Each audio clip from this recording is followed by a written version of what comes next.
लोग ये समझते हैं ब्राह्मणिज्म अगर 5000 वर्षों तक अपना अस्तित्व बनाए रखा तो उसकी एक विशेषता थी एसिमिलेशन।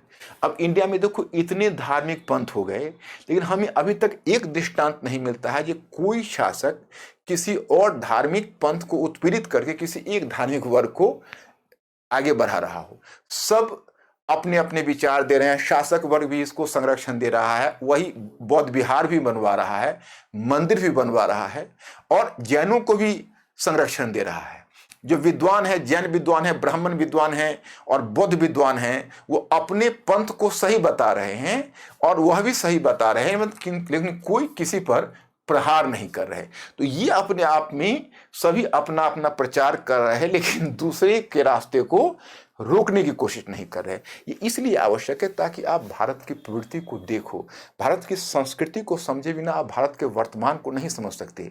भारत कभी तानाशाही सरकार बर्दाश्त ही नहीं कर सकता, क्योंकि हमारी संस्कृति ही अनुमति नहीं देती है। श्रीमती गांधी ने कोशिश की, अभी तो इमरजेंसी का आप देख रहे हो कि उसका अभी वो फिर चर्चा में आई, चूंकि यही 25 जून का जो दिन है, जो एक बार फिर इंटेलेक्चुअल्स याद करते हैं, उनके रोंगटे खड़े हो जाते हैं।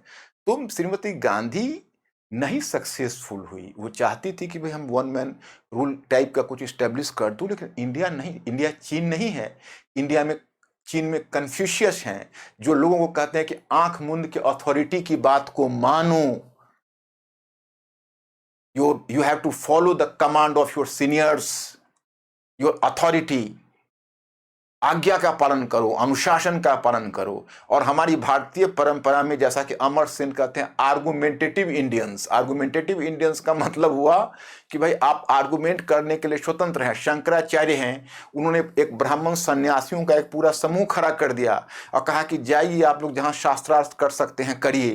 तो मतलब ये है कि आप यहाँ पर खुला शास्त्रार्थ होता था, सभी विद्वान आपस में बैठते थे। तो आर्गुमेंटेटिव इंडियंस में अमर सेन ने यह कहा है कि आपने मॉडर्न एज में डेमोक्रेसी डेवलप किया, और आप डेमोक्रेसी डेवलप किया तो आपके लिए बहुत बड़ी बात थी, क्योंकि आपके यहाँ लोगों को विचारों की आज़ादी नहीं थी। वहाँ पर रोमन कैथोलिक चर्च, आप अगर वर्ल्ड हिस्ट्री पढ़ेंगे तो आप देखेंगे यूरोप में, मतलब यही समझिए कि कोपरनिकस को भी हिम्मत नहीं हुई इस बात प्रकाशित करने की कि पृथ्वी सूर्य के चारों तरफ चक्कर लगा रहा है। That is called heliocentric view of the world, क्योंकि उस समय चर्च ने geocentric view of the world दिया था कि सूर्य ही और प्लैनेट्स ही पृथ्वी का चक्कर लगा रहे हैं, और जो उसके विरोध में बोलता था उसको जिंदा जला देते थे।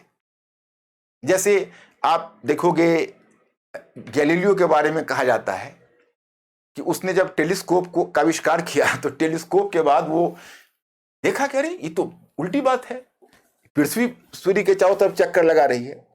जब उसने प्रकाशित किया तो रोमन कैथोलिक चर्च की तरफ से आदेश आया, या तो अपना विचार वापस ले लो, नहीं तो दंड भुगतने के लिए तैयार हो जाओ, you have to face the inquisition.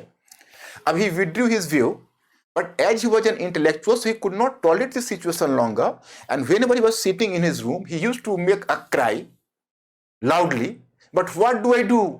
The earth still revolves. लेकिन मैं करूं तो क्या करूं, पृथ्वी तो अभी भी घूम रही है।